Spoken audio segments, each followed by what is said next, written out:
Hoy se conocieron dos medidas que para mí son realmente muy importantes porque marcan un rumbo y esperemos que también, además de un rumbo, sea una tendencia que se mantenga en el tiempo.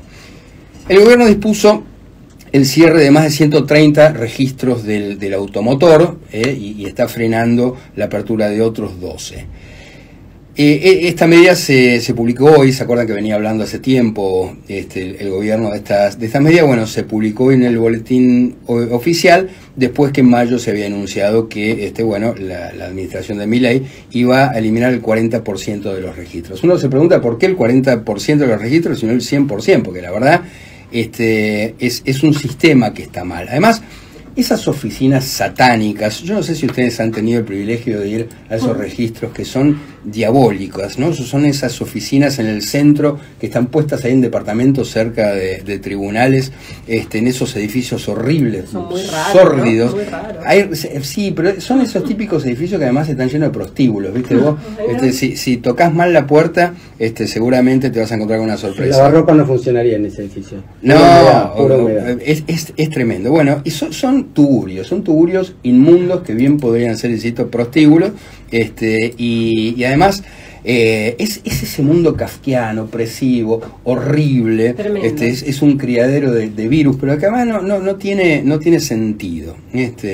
Bueno, las oficinas que se van a cerrar están en la provincia de Buenos Aires, en principio, Arrecifes, Varadero, Ayacucho, Carlos Tejedor y Dolores, entre otras. Bueno, esperemos que los cierres lleguen cuanto antes a Cava.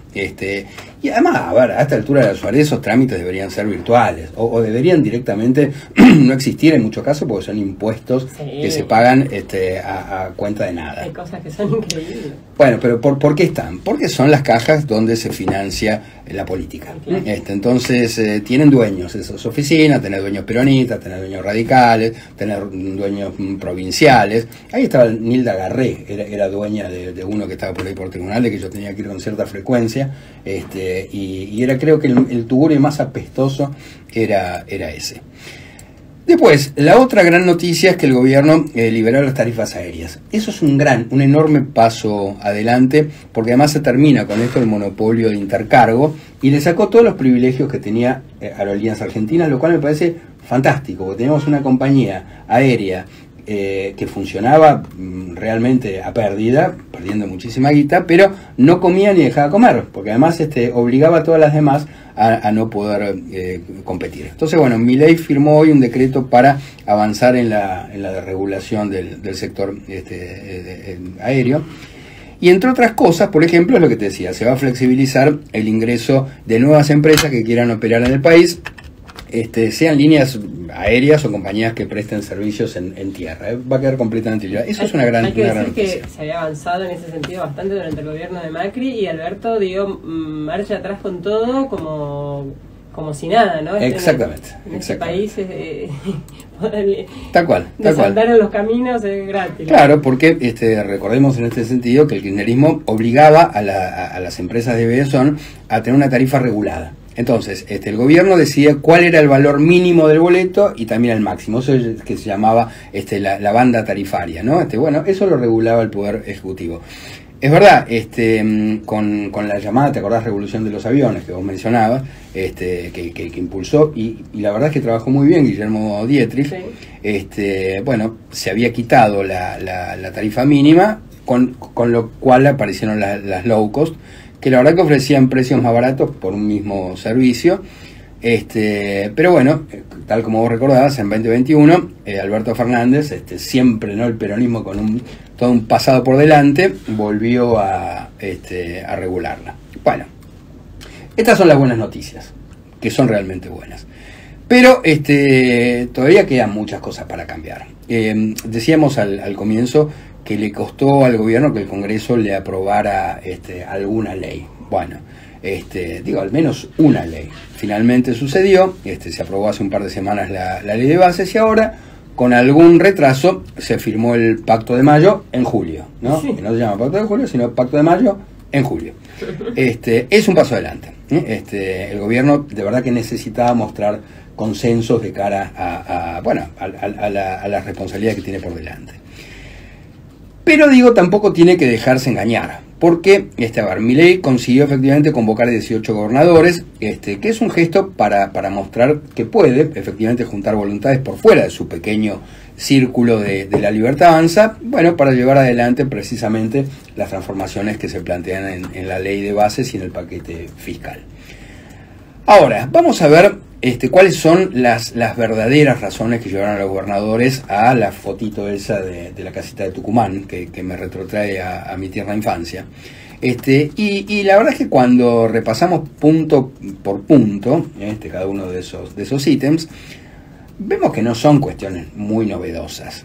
Y es más, la verdad, hay que decirlo, todos los puntos, directo e indirectamente, están previstos en la Constitución. Por ejemplo, ahora vamos a hacer un rápido repaso de cada uno de los puntos. Punto 1, la inviolabilidad de la propiedad privada. Bueno, sí, estamos de acuerdo, obvio. Pero es el artículo 17 de la Constitución Nacional, que protege la propiedad privada. ¿Qué dice el artículo 17? La propiedad privada es inviolable y ningún habitante de la nación puede ser privado de ella, sino en virtud de sentencia fundada en la ley. La expropiación por causa, Entonces, ya está, la Constitución Nacional en el artículo 17 ya contempla la propiedad privada. Y hace bastante.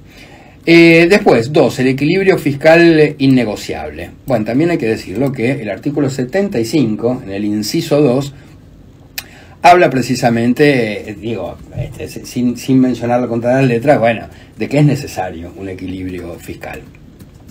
3. La reducción del gasto público a niveles históricos, dice el punto, en torno al 25% del Producto Bruto Interno. Bueno, acá se trata de poner un numerito, pero la verdad es que otra vez, el artículo 75 de la Constitución Nacional, en su inciso octavo, habla de esto, aunque no utiliza específicamente el término racionalidad para hablar del equilibrio.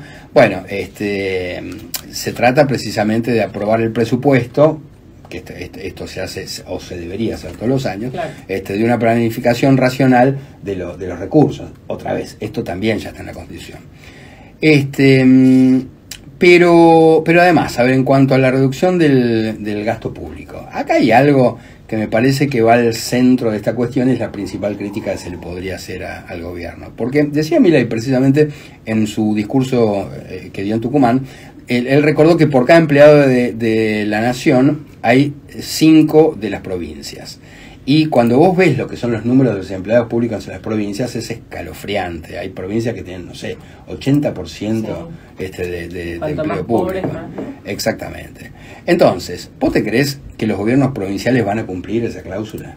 ¿Vos realmente te crees que van a cumplir? Es imposible. Primero porque se generaría una crisis de desempleo, yo diría inédita, en cada uno de esos feudos apestosos. Y después porque todos esos empleados públicos y sus familias son la base electoral de estos parásitos, porque son parásitos. Estos sistemas con estos gobernadores son parásitos, son delincuentes como Capitanich, como Infran y toda esta lacra repugnante, digamos, que no hace más que generar pobreza y pobreza y pobreza y pobreza. Bueno, yo lamento decirle que el punto 3 va a ser muy difícil de cumplir. Punto 4. Una educación inicial, dice, ¿no? Primaria y secundaria, útil y moderna, con alfabetización plena y sin abandono escolar. Bueno, la Constitución Nacional precisamente establece todo esto, además de la obligatoriedad de la educación, ¿no? Cosa que el punto no dice, no habla de la obligatoriedad, y tampoco de la gratuidad. Insisto, artículo 75, inciso 19 de la Constitución Nacional, detalla al pie de la letra todo esto, digamos, que se condensa en un artículo que dice, rápidamente, proveer lo conducente al desarrollo humano, el progreso económico con justicia social, palabras que detesta el presidente, a la productividad de la economía nacional, a la generación de empleo, etcétera, etcétera, y dice sancionar leyes de organización y de base de la educación que consoliden la unidad nacional. En fin, dictar leyes tendientes a organizar y a base de la educación, consolidar la unidad nacional, respetar en fin, todo esto está muy detallado en la Constitución Nacional. Punto 5, dice, una reforma tributaria que reduzca la presión impositiva, simplifique la vida de los argentinos y promueva el comercio. Bueno, la Constitución Nacional, otra vez el artículo 75, inciso 2, establece que le corresponde al Congreso imponer contribuciones indirectas como facultades concurrentes, no voy a leer el artículo porque es muy... Pero, otra vez, esto ya también está previsto en la Constitución. Punto sexto. Dice la rediscusión de la coparticipación federal de impuestos para terminar para siempre con el modelo extorsivo actual que padecen las provincias. Es interesante esto. ¿Por qué? Porque si pensamos por qué y para qué estaban los gobernadores ahí precisamente en ese acto en Tucumán, es porque existe un modelo extorsivo, precisamente. Estaban ahí congelándose, algunos cabeceando, otros completamente dormidos y todos muertos de frío. ¿Para qué? Para recibir plata, para recibir las partidas. Es decir, la convocatoria a este pacto de por sí fue un poquito ya extorsiva. A ver, ninguno de los gobernadores pertenece a la Libertad Avanza, además la Libertad Avanza no tiene gobernadores propios, y estaban ahí para no aparecer como desestabilizadores, para no patear en contra. Pero sobre todo porque el gobierno les prometió fondos para terminar las obras públicas que están paralizadas en todo el país, para eso estaban ahí. ¿O vos te crees que por otra razón, porque le tienen mucho cariño a Milei? Yo, por otra parte, digo, si Milei quiere terminar con la extorsión política, que cumpla con el fallo de la Corte Suprema y le devuelva los giros que Alberto Fernández, Alberto Fernández, Cristina y Massa le sacaron a la ciudad para dárselos a Kicillof, ¿no? Entre paréntesis, yo me pregunto, ¿esa guita la sigue recibiendo Kicillof? Porque entonces, no es que no hay plata. La plata que no está, se la están dando a Kicillof. Bueno, que devuelva la plata. Que devuelva la plata. Que devuelva la plata. La justicia, ¿no? Como, obviamente, es un fallo de la Corte Suprema. No en el rango de la opinión. No, pero además esto es algo que inauguró el kirchnerismo. El primero en incumplir la sentencia de la Corte Suprema fue Néstor Kirchner con el tema del fiscal ahí en Santa Cruz. Bueno, no podemos normalizar que un gobierno que se llama liberal no cumpla la sentencia. ¿Sabes qué? Cumplila. ¿No hay plata? Bueno, tiene que haberla. ¿Qué vas a hacer? Es lo que manda la Corte Suprema. Como cualquier mortal cuando tiene un fallo de la justicia y lo tiene que cumplir. Obvio, si no te ejecutan, ¿viste? Exacto. Bueno. Punto séptimo. El compromiso de las provincias argentinas de avanzar en la exportación de los recursos, en la explotación de los recursos naturales del país. Sí, estamos de acuerdo. Estamos de acuerdo en explotar los recursos naturales. Sí, obvio, pero de esto no se habla, y yo sé que es un punto que le molesta mucho al gobierno nacional, pero cuidando las normas para no agravar la predación que genera el cambio climático que está padeciendo hoy día el planeta y que lo estamos viendo. Entonces sí, está muy bien, pero sin dejar al país sin bosque, no. Porque la verdad que lo que está pasando es muy grave. Poniendo especies en peligro de extinción, y la verdad que no. Yo entiendo que hay terraplanistas que creen que esto es un invento de la Agenda 2030. Bueno, no, el cambio climático lamentablemente tiene que ver con todo este mal uso precisamente. Bueno, todos los estudios que se han hecho sobre las zonas de los periglaciares y que justamente se vuelve a entrar en discusión en ese aspecto con todo el tema de la minería. No es joda que los glaciares obviamente se destruyan. Obviamente, pero bueno, como en todas las materias, viste, hay terraplanistas. Pero de hecho, y otra vez vamos a hablar de la Constitución Nacional protege el medio ambiente, porque en el artículo 14 se establece claramente el derecho de todos los habitantes a un ambiente sano y a la obligación del Estado de preservarlo. Es el artículo 41, no lo voy a leer, pero dice todos los habitantes gozan del derecho a un ambiente sano, equilibrado, etcétera. Otra vez, esto que no está incluido en el punto, la Constitución, digamos, ya establece cómo se explotan los recursos naturales.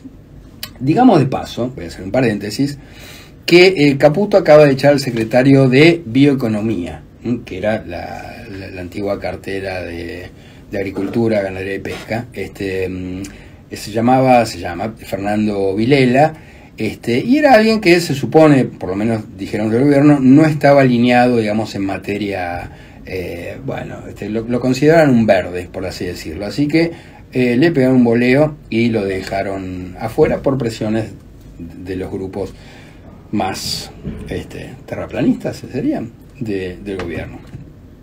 Punto 9. Una reforma previsional que le dé sostenibilidad al sistema y respete a quienes aportaron. Bueno, otra vez la Constitución Nacional menciona el régimen previsional y las jubilaciones en el artículo 14 bis y se establece ya de por sí la protección de los derechos de los trabajadores, incluidos los derechos a la seguridad social, jubilaciones, etcétera. No vamos a abundar, pero si quieren ver desarrollado ese punto, hay que ir a la Constitución nacional. Y por último, nos queda el punto 10. Que es la apertura al comercio internacional, de manera que la Argentina vuelva a ser protagonista del mercado global. Está muy bien, y yo creo que eso es imprescindible. Ahora, durante sus casi 8 meses de gobierno, Milei se peleó con 3 de los principales socios comerciales de la Argentina, con China, con Brasil, con España. No participó de cumbres importantísimas, que digo, no solamente para el país, sino para la región, como es el Mercosur, que como sabemos se llevó adelante este lunes, mientras él estaba precisamente reunido con Bolsonaro, solamente por afinidad ideológica, pues no había otra razón, que le dieron una medalla de la cual nos sentimos todos muy orgullosos, que es la Triple I, no sé si está al tanto de eso. Bueno, por ahí si tenemos tiempo vamos a hablar que es la medalla Triple I. En fin, estos son los 10 puntos, podemos concluir que tenemos una Constitución muy progresista. Exactamente. Se adelantó bastante. Por eso digo, no, pero aparte lo interesante es que el mejor pacto que nos podemos dar los argentinos ya existe, y es la Constitución Nacional.